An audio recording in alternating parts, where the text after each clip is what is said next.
তো তাদের ভোট গণনাও প্রায় শেষ পর্যায়ে। আমার জানা মতে এখন সর্বশেষ যে তথ্য, তাদের কাছে 50টির মতো ব্যালট পেপার বাকি আছে, এবং সেটি 50 × 3।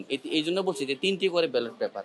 সারা বাংলাদেশে সকল মানুষের দৃষ্টি এখন জাহাঙ্গীরনগরের দিকে, এবং জাকসু নির্বাচনের আমরা ফলাফল যে তৈরির গণনা করার শীট, সেটি প্রায় সম্পন্ন হওয়ার পথে। সম্পন্ন প্রায় বলছি এই জন্য যে আমাদের বিশ্ববিদ্যালয়ের যে মোট 21টি হল তথা 21টি কেন্দ্র, 21টি কেন্দ্রের মধ্যে 20টি কেন্দ্রের ফলাফল ইতিমধ্যে সম্পন্ন হয়েছে।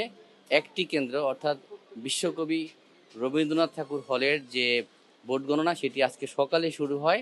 এটির একটি কারণ আছে, আমাদের বিশ্ববিদ্যালয়ের সিনেট হলটি ছোট, সবগুলো কেন্দ্রের ফলাফল একই সঙ্গে গণনা করা সম্ভব ছিল না কিছুতেই।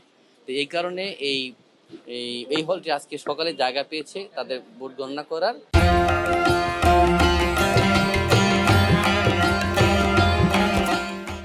তো তাদের ভোট গণনাও প্রায় শেষ পর্যায়ে। আমার জানা মতে এখন সর্বশেষ যে তথ্য, তাদের কাছে 50টির মতো ব্যালট পেপার বাকি আছে, এবং সেটি 50 × 3।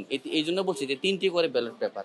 তাহলে এটি গণনা হয়ে গেলে আমার ধারণা যে আধা ঘন্টার বেশি সময় হয়তো লাগবে না, তারপরে আমরা সবগুলো কেন্দ্রেরই ফলাফল পেয়ে যাব।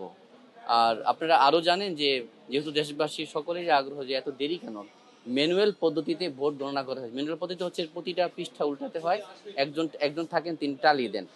তো এই কারণেই সময়টা বেশি লেগেছে।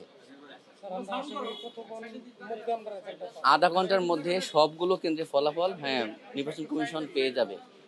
কমিশন পেয়ে গেলে যে অন্যান্য যে আনুষ্ঠানিকতা, সবগুলো ফলাফলকে একসঙ্গে যোগ করে যে রেজাল্ট শিট তৈরি করা, সেটিও কিন্তু প্যারালাল চলছে, সেটিও শেষ। সর্বশেষ কেন্দ্রের ফলাফলটি দিলে সেটাই যখন ওখানে ইনপুট দিবে, তখন আমরা সবগুলো কেন্দ্রের ফলাফল একসঙ্গে পেয়ে যাবো হাতে। সেটি অল্প, 50টির মতো ব্যালট বাকি আছে। 50 × 3, 3টি করে ব্যালট পেপার। আধা ঘন্টার মধ্যে পেয়ে গেলে আমি নির্বাচন কমিশনের একটি এখন জরুরি তাদের সভা চলছে, যে তারা কখন ঘোষণা করবেন। তা আমি যেটা জানতে পেরেছি, তারা যত দ্রুত সম্ভব বিশ্বকবি রবীন্দ্রনাথ ঠাকুর হলের ফলাফলটি হাতে পেলে তারা সেটির জন্য ওয়েট করছেন। এটি হাতে পেলেই তারা সিদ্ধান্ত নেবেন, যে তারা যত তাড়াতাড়ি পারেন জানিয়ে দেবেন। আচ্ছা, প্রধান নির্বাচন কমিশনার জানিয়েছেন সন্ধ্যা 7টার দিকে। এটি 7টার দিকে যদি উনি বলে থাকেন, সেটি কখন বলেছেন, কি অবস্থা সেটা আমি জানি না, কিন্তু আমি যেটা বললাম যে এই সর্বশেষ যে তথ্য আমি যে দেখে এসেছি, সেই দেখা থেকেই বললাম।